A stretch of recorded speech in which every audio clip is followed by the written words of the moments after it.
का नाम भी शामिल है। साधारण परिवार से ताल्लुक रखने वाली अंजू सिविल इंजीनियर है और वर्तमान में MITS कॉलेज में असिस्टेंट प्रोफेसर के पद पर काम कर रही हैं।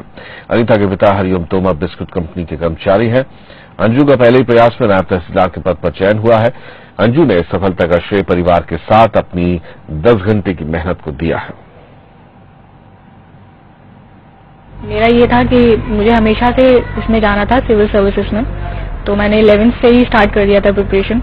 11th में मैंने खुद से पढ़ाई की, NCERTs पढ़ी, और 12th में जब मैंने ग्रेजुएशन का सब्जेक्ट लिया तो इंजीनियरिंग के दौरान भी मैंने इसको कंटिन्यू रखा और फिर मैंने उसमें फर्स्ट अटेम्प्ट दिया तो मेरा प्री क्वालिफाई हुआ, देन मेंस हुआ, देन इंटरव्यू का कॉल आया and after all I got this post of this नायब तहसीलदार, so I am really very thankful.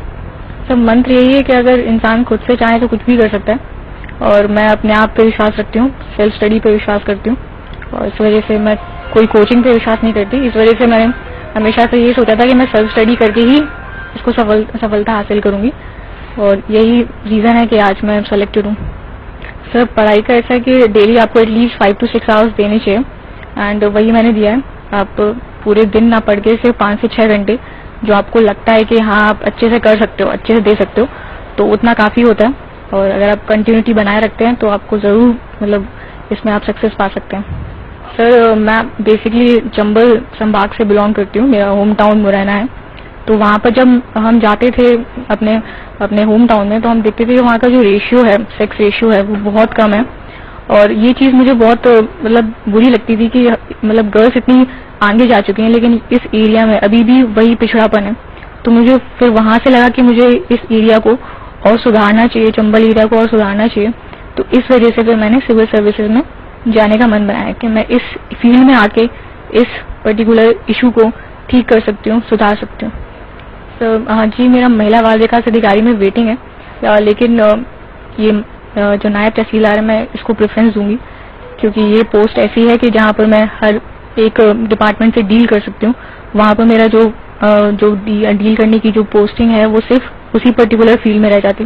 तो ये डाइवर्स फील्ड है, तो मेरा जो मन है वो इसी में है कि मैं नायब तहसीलदार को प्रेफरेंस दूँ और इसी में वर्क करूँ आगे।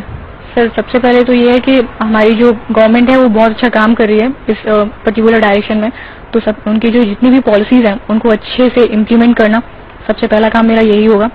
और जो भी समस्या होती है, जो भी पर्टिकुलर रीजनल जो प्रॉब्लम्स होती हैं, वहाँ लोगों से मिलकर मैं उनसे बात करूंगी और उनकी जितनी भी समस्याएं होंगी जो भी मैं कर सकती हूँ अपना बेस्ट मैं दूंगी इसमें और यही मेरा ये मॉडल है कि मैं इसी में अपना बेस्ट दूँ।